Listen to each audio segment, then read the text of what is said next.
Hello students. तो देखिए जी, अब आपका यूनिट खत्म ही है। बस ऐसे ही एक क्लास और बना ली हमने। ये सब चीजें आप खुद भी पढ़ सकते थे। ठीक है, तो देखिए क्या है, छोटे मोटे टॉपिक सब आप यहाँ पे आज बचे हुए हैं, इनको खत्म करते हैं और एक टेस्ट जो है उसके लिए रेडी हो जाते हैं फिर। ठीक है, तो छोटे मोटे टॉपिक्स, मैक्सिमम चीजें। यूनिट आपका चल रहा है basic concepts of chemistry. Chemistry के मैक्सिमम बेसिक्स हम कर चुके। ठीक है, लेकिन ऑल बेसिक्स तब खत्म होंगे जब पूरी 11th खत्म होगी, तो ध्यान रहे। ये तो जनरल बेसिक्स है। तो उन्हीं में से एक बेसिक कॉन्सेप्ट ये भी है, देखिए, एटॉमिक मास। एटॉमिक मास, अब आप सोच रहे होंगे ये क्या एटॉमिक मास, ये तो हमने पढ़ा ही है। कार्बन का एटॉमिक नंबर 6 और एटॉमिक मास 12 होता है। बच्चों, ये एटॉमिक मास नहीं होता है, ये मास नंबर होता है, मास नंबर। एटॉमिक मास और मास नंबर में डिफरेंस है। ठीक है, एटॉमिक मास और मास नंबर में डिफरेंस है, ध्यान से देखो एक बार इसकी। ठीक है, ये होता है atomic number, this is atomic number and this is mass number. ये होता है मास नंबर। बहुत बार मैंने भी एटॉमिक मास ही बोला होगा ताकि आप कंफ्यूज ना हो जाओ, लेकिन एग्जैक्ट अगर मैं कहूं, एटॉमिक मास और मास नंबर में डिफरेंस है। बहुत बार वाइवा में भी पूछा जाता है एटॉमिक मास और मास नंबर क्या होता है, हम बोलते हैं सेम ही होता है, ऑलमोस्ट सेम होता है, लेकिन थोड़ा सा डिफरेंस है। इवन के बच्चों, कहीं इन फ्यूचर कोई इंटरव्यू देने भी अगर आप जाओगे ना, किसी आईएएस केएस का, कोई बड़े एग्जाम का, वहां पे भी ये छोटे छोटे वर्ड्स पूछे जाते हैं, एटॉमिक मास और मास नंबर का डिफरेंस क्या है। और जब वो ये छोटे छोटे वर्ड्स नहीं आते तो फिर इंसल्ट भी ज्यादा होती है। तो देखो क्या छोटा सा वर्ड है, मैं समझाता हूं इसके बारे में। मैं पूरा ये सब चीजें ही क्लियर कर देता हूं पहले। बच्चों, पहले भी बताया हुआ मैंने आपको, एटॉमिक नंबर होता है नंबर ऑफ प्रोटॉन्स ओनली, याद रहे। Atomic number number of protons होता है, प्रोटॉन्स, पॉजिटिव चार्ज के प्रोटॉन्स। एटम के 3 फंडामेंटल सब एटॉमिक पार्टिकल्स होते हैं, इलेक्ट्रॉन, प्रोटॉन, न्यूट्रॉन। इसकी डिटेल हम नेक्स्ट यूनिट में स्ट्रक्चर ऑफ एटम में करेंगे। अभी फिलहाल ये तो सबको पता ही है, electron, proton, neutron. Electron negative charge, protons positive charge, neutrons neutral charge. इनके बारे में और डिस्कशन करेंगे नेक्स्ट यूनिट में। ध्यान रहे, atomic number number of protons, positive charge के प्रोटॉन्स जो न्यूक्लियस में होते हैं। ठीक है, देखो एक बार क्वेश्चन आया था, पता कहां पे, एनडीए में, आई थिंक 2016-17 की बात है। क्वेश्चन देखिए क्या, और ऑप्शन भी सुनिए क्या था। क्वेश्चन था, atomic number is, first option number of protons only, second option number of electrons only, third option number of protons and electrons, fourth option number of protons और electrons. Atomic number is number of protons only, number of electrons only, number of protons and electrons, number of protons और electrons। Maximum बच्चे fourth option लिखते हैं, number of protons या electrons, नहीं, number of protons only is atomic number.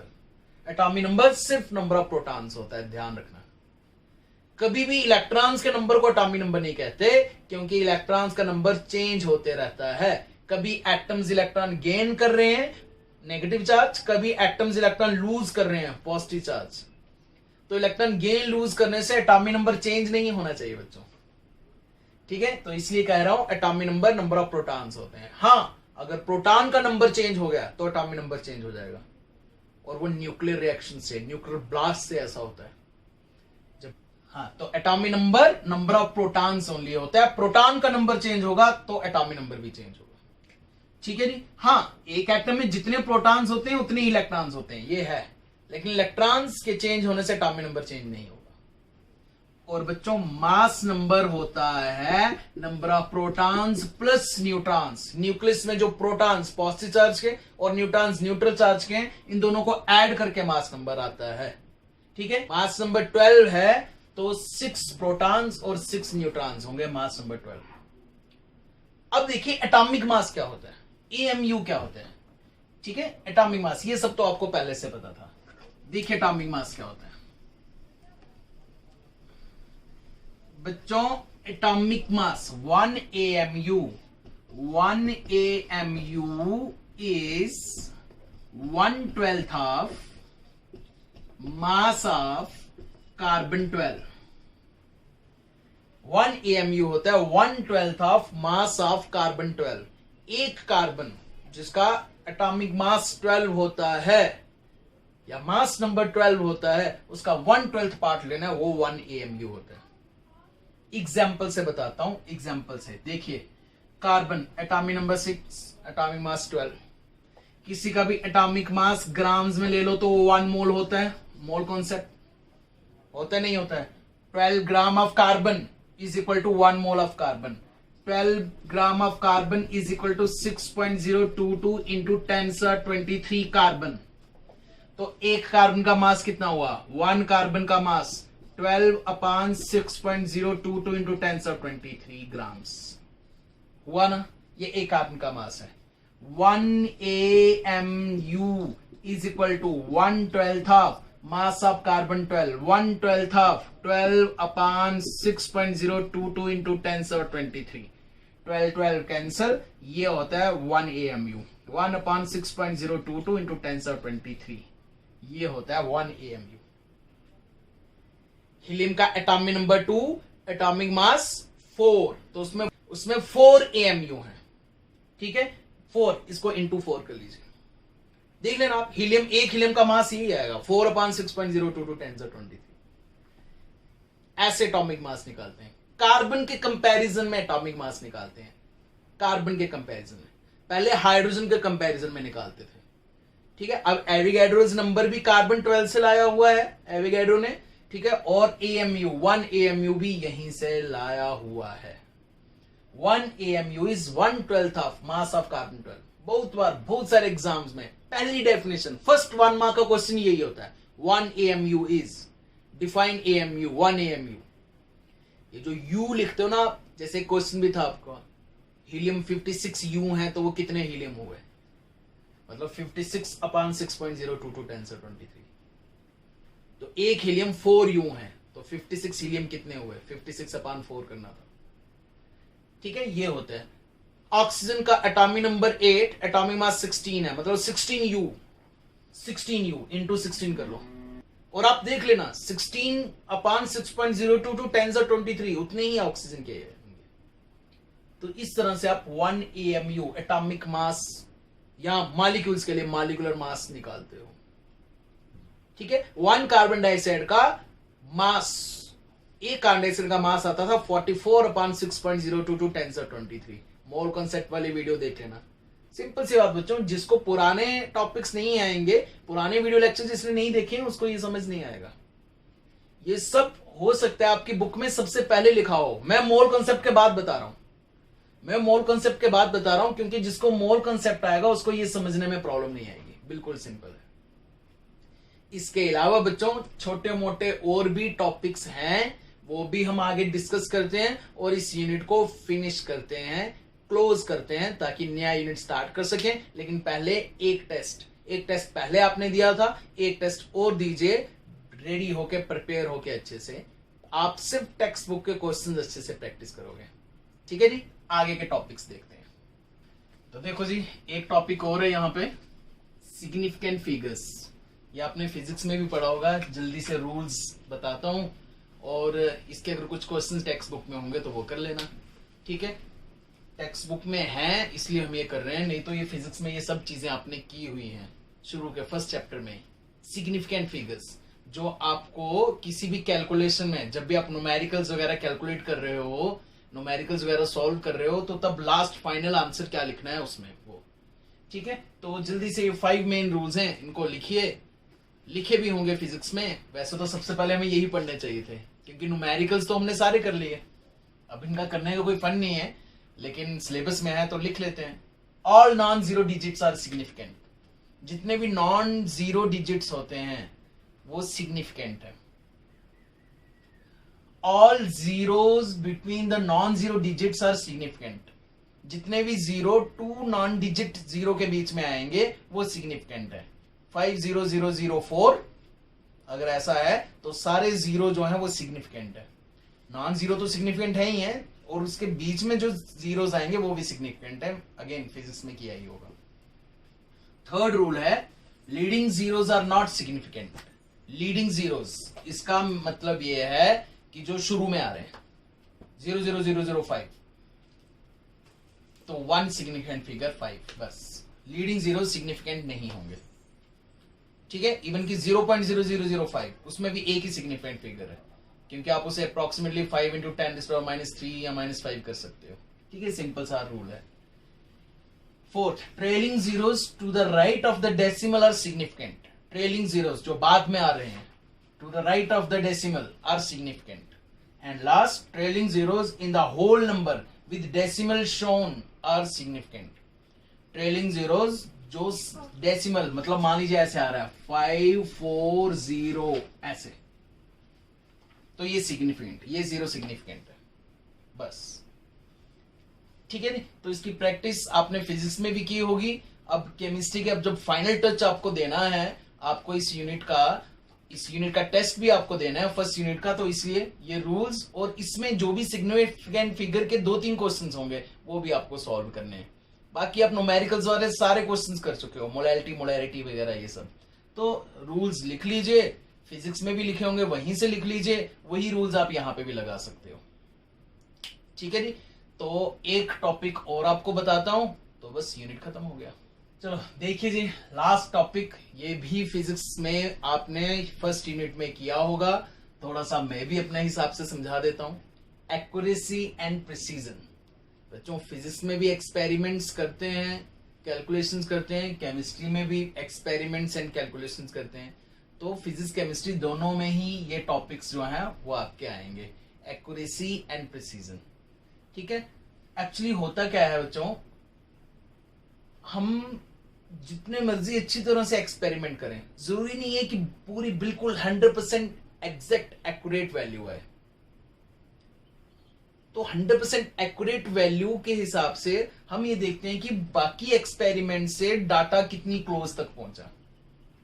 ऐसे समझ नहीं आएगी, मैं एक एग्जांपल से समझाता हूं, ठीक है। मान लीजिए ये एक निशाना लगाना है आपको, इसको ये निशाना लगाना है आपको, ठीक है। तो ये एक निशाना लगा यहां पे, और ये एक निशाना लगा किसी का यहां पे, और ये किसी का निशाना लगा यहां पे। तो ज्यादा एक्यूरेट निशाना, बिल्कुल एग्जैक्ट 100% एग्जैक्ट तो किसी का भी नहीं एक्यूरेट, लेकिन ज्यादा एक्यूरेट निशाना इसका है, तो इसकी एक्यूरेसी ज्यादा, ठीक है। तो एक जो सही वैल्यू है, जो 100% परफेक्ट वैल्यू है, उसके कितनी पास तक पहुंचे, ये मतलब है एक्यूरेसी का। एक्यूरेसी का मीनिंग ये है, ठीक है। तो ये एक्सपेरिमेंट लेस एक्यूरेट, ये उससे भी कम एक्यूरेट है, और ये एक्सपेरिमेंट ज्यादा एक्यूरेट है। और अगर और पास चले जाए तो एक्यूरेट है, और बिल्कुल यहां निशाना लगे तो 100% एक्यूरेसी, 100% एक्यूरेसी, ठीक है। जो कुछ ही एक्सपेरिमेंट्स में जो है वो आती है। और precision, highly precise value. Highly precise value मतलब आप बार बार एक्सपेरिमेंट कर रहे हो और बार बार वही वैल्यू, वही डाटा आ रहा है, बार बार एक्सपेरिमेंट, बार बार वही सेम रिजल्ट आ रहा है, तो वो एक्सपेरिमेंट और वो experimental value highly precise value होगी, जो बार बार आएगी, ठीक है। फिर से मैं एक एग्जांपल से आपको बताता हूं, ठीक है। एग्जांपल से ही ये वाला टॉपिक्स जो है वो समझ आ जाएगा आपको। ये एक निशाना लगाना है जी, यहां पे आपको इस पे एक निशाना लगाना है, ये निशाना लगा यहां पे, ये एक निशाना लगा यहां पे, ये एक निशाना लगा यहां पे, और ये एक निशाना लगा यहां पे। 4 अलग अलग पॉइंट्स में निशाने लग रहे हैं, लेकिन एग्जैक्ट वैल्यू के बिल्कुल पास में है। एक्यूरेसी हाई है, लेकिन प्रिसीजन, हाईली प्रिसाइज वैल्यू नहीं है। बार बार सेम एक्सपेरिमेंट करके सेम डाटा नहीं आ रहा। High accuracy, less precision. एक बार फिर से देखिए, ये जी अब इसको निशाना लगाना है, ये निशाना लगा यहां पे, ये दूसरा निशाना लगा फिर से यहीं पे, तीसरा निशाना लगा फिर से यहीं पे, चौथा निशाना लगा फिर से यहीं पे। एक्यूरेट वैल्यू से, एग्जैक्ट वैल्यू से बहुत दूर, लेकिन बार बार यहीं पे लग रहा है, बार बार यहीं पे लग रहा है। Low accuracy, low accuracy but high precision, precise value high है, बार बार वही वैल्यू आ रही है, बार बार वही वैल्यू आ रही है, ठीक है जी। एक और एग्जांपल देखिए, ये निशाना लगाना है यहां पे, ठीक है, और निशाना लग रहा है बच्चों ये यहां। दूसरा निशाना लगाया, वो लगा ये यहां, तीसरा निशाना लगाया, वो लगा यहां, चौथा निशाना लगाया, वो लगा यहां। ना ही हाईली प्रिसाइज वैल्यू है, ना ही हाईली एक्यूरेसी, ना यहां एक्यूरेसी आ रही है, ना प्रिसीजन आ रही है। Less accuracy, less precision. ठीक है जी, निशाने से समझ लो ये वाला टॉपिक। और अगर ऐसा हो, ये निशाना लग रहा है और यहीं पे सारे निशाने यहीं पे लग रहे हैं, ये एग्जैक्ट वैल्यू सारे निशाने यहीं पे लग रहे हैं। High accuracy, high precision, low accuracy, low precision, low accuracy, high precision, high accuracy, low precise value.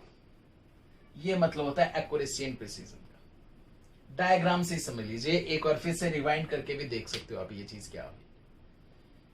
ठीक है जी। इसके अलावा बच्चों इस यूनिट में और आपने लास्ट में क्या करना है, जो आपने फिजिक्स में भी किया होगा, again simple units and dimensions.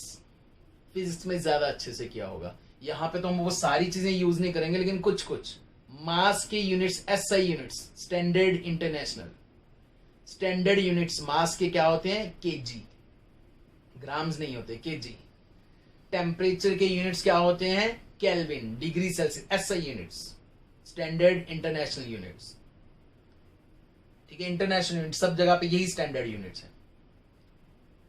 Actually एक रॉड है रखी हुई है वैक्यूम में एक जगह पे, उस रॉड की लेंथ, उसका मास, बस उसी के कंपैरिजन में हम सब जगह पे केजी और ग्राम्स वगैरह वो सब करते हैं।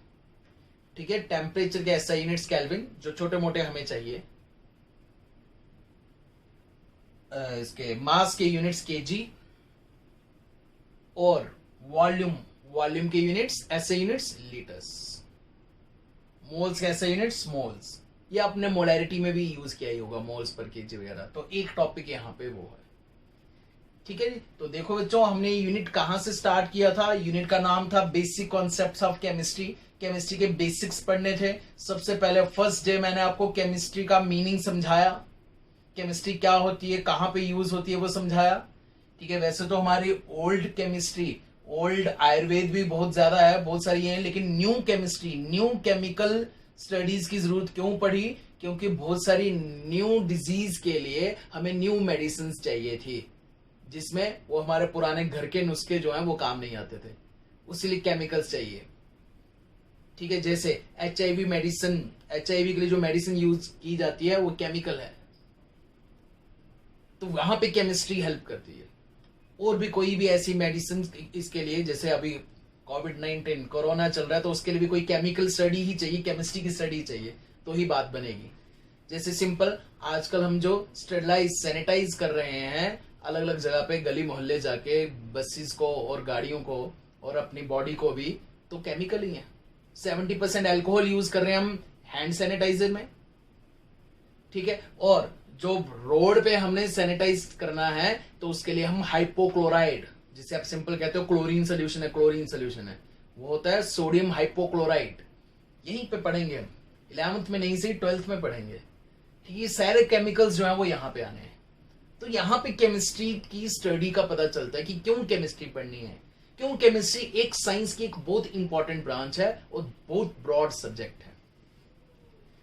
ठीक है, फिर हमने जनरल केमिस्ट्री में बेसिक्स कौन कौन से कॉन्सेप्ट यूज होते हैं वो हमने किया। हमने मोल कॉन्सेप्ट किया, बहुत इंपॉर्टेंट, और मोल कॉन्सेप्ट पे ही हमने आधा यूनिट जो है वो खींच लिया। उसमें हमने स्टोइकोमेट्री भी की, उसमें हमने लिमिटिंग रिएक्टेंट भी किया, इवन की एम्पिरिकल फार्मूला, मॉलिक्यूलर फार्मूला भी मोल कॉन्सेप्ट से निपटा लिया। मोलैरिटी, मोलैरिटी की, मैटर की क्लासिफिकेशन और उसका मीनिंग समझा। फिर हमने लॉज ऑफ केमिकल कॉम्बिनेशन किया, और हर एक जगह पे हमने क्वेश्चंस की प्रैक्टिस जरूर की। अब आपने एक फाइनल टच देना है अपने इस यूनिट को आज के आज, ताकि नेक्स्ट हम एक टेस्ट ले सकें। आपने देखना है टेक्स्ट बुक के, फिलहाल टेक्स्ट बुक के, सबसे पहले टेक्स्ट बुक के देखिए कौन कौन से क्वेश्चंस अब आपसे नहीं निकल रहे हैं। ठीक है, जितने भी 30-35 क्वेश्चंस होंगे उनमें से टिक करते जाओ, ये निकल गया, ये निकल गया, ये निकल गया, इसको रिवाइज करने की जरूरत है। इस तरह से अपने टेस्ट की प्रैक्टिस करो। फिर देखिए जो क्वेश्चंस मैंने आपको सेंड किए हैं, एमसीक्यूज वगैरह, वो सब सॉल्व हो रहे हैं या नहीं हो रहे हैं, जो आपने पहले टेस्ट दिया था। और एक नेक्स्ट एक और टेस्ट के लिए रेडी रहिए, क्योंकि यूनिट खत्म हो गया है। ठीक है, तो बहुत तरीके से। अब फर्स्ट यूनिट जो हमने बहुत स्लो स्पीड से पढ़ा बच्चों, बहुत स्लो स्पीड से, फर्स्ट यूनिट में स्लो स्पीड रखना जरूरी है आपका। अब नेक्स्ट चैप्टर है स्ट्रक्चर ऑफ एटम। अब आपने एटम के स्ट्रक्चर के बारे में पढ़ना है। 9th के ही कॉन्सेप्ट से स्टार्ट होगा और एग्जैक्ट एटम अब हम कैसा मान के चलते हैं वो पढ़ेंगे, क्योंकि एटम से ही केमिस्ट्री, मैंने आपको केमिस्ट्री का ट्री समझाया था फर्स्ट वीडियो लेक्चर में, देखना आप, केमिस्ट्री का ट्री एटम से स्टार्ट होगा। तो बच्चों एटम के बारे में पता होगा तो ही आप केमिस्ट्री अच्छे से पढ़ पाओगे। तो हमारा नेक्स्ट यूनिट फर्स्ट यूनिट से भी ज्यादा इंपॉर्टेंट है, जिसमें हम एटम के बारे में, एटम के स्ट्रक्चर के बारे में पढ़ेंगे। अगर एटम का स्ट्रक्चर समझ आया तो एटम्स मिलके बॉन्ड कैसे बनाते हैं, बॉन्डिंग कैसे होती है, मतलब नेक्स्ट यूनिट समझ आएगा आपको केमिकल बॉन्डिंग। और एक बार बच्चों केमिकल बॉन्ड बनाना आ गया तो बॉन्ड ब्रेक करना भी आ जाएगा। एक बार बॉन्ड बनाना आ गया तो बॉन्ड ब्रेक करना भी आ जाएगा। बॉन्ड बनाना, बॉन्ड ब्रेक करना, बॉन्ड बनाना, बॉन्ड ब्रेक करना, यही तो केमिस्ट्री है। ऐसी तो केमिकल रिएक्शंस होंगी। जब आपको बॉन्ड बनाना और बॉन्ड ब्रेक करना आ गया तो फिर आपको रिएक्शंस के लिए रट्टा नहीं मारना पड़ेगा। जैसे कहते हैं 9th तक हम यही कहते थे केमिस्ट्री एक रट्टे वाला यूनिट है। कितनी रिएक्शन याद रखेंगे? अरे कितनी रिएक्शन याद रखोगे? हजारों लाखों रिएक्शन हैं, क्या इतनी रिएक्शन याद रह सकते हो क्या? इतने फॉर्मूलेस कैसे याद रखने हैं? आपको इसके बेसिक, आपको एटम का स्ट्रक्चर आना चाहिए, आपको एलिमेंट के बारे में फुल इंफॉर्मेशन होनी चाहिए, एटॉमिक नंबर, मास नंबर वगैरह, जो हम नेक्स्ट यूनिट में करेंगे। तो आप बॉन्ड बनाना, बॉन्ड ब्रेक करना सीखोगे तो ऑटोमेटिकली आपको केमिस्ट्री की रिएक्शंस खुद ब खुद, आपके पास बस रिएक्टेंट्स होने चाहिए, आप अपने आप प्रोडक्ट बनाना सीख लोगे। ठीक है, तो इस हिसाब से पढ़िए। अब हम आगे यूनिट में थोड़ी सी स्पीड बढ़ाएंगे, थोड़ी सी, ज्यादा नहीं। फर्स्ट यूनिट हमने बहुत स्लो स्पीड से पढ़ा, अब थोड़ी सी, अब आप समझ चुके हो। समझना क्या है, कैसे पढ़ना है, बस ये समझना है। यूनिट तो सारा समझ आ गया होगा, नहीं समझ आया फिर से वीडियो लेक्चर निकाल के देखो, सब समझ आएगा। बस साइकोलॉजी समझिए, टीचर की साइकोलॉजी समझिए कि टीचर क्या बोलने वाला है, टीचर किस टाइप के क्वेश्चन पूछने वाला है, ये समझ आएगा तो आप ये भी समझ जाओगे कि एग्जाम में किस टाइप के क्वेश्चंस आने वाले हैं। टॉपिक क्लियर हो गया, अब क्वेश्चंस पे उसे अप्लाई करिए, क्वेश्चन सॉल्व होंगे तो बात बनेगी। ठीक है जी, तो आज के लिए इतना ही। जय हिंद, जय भारत।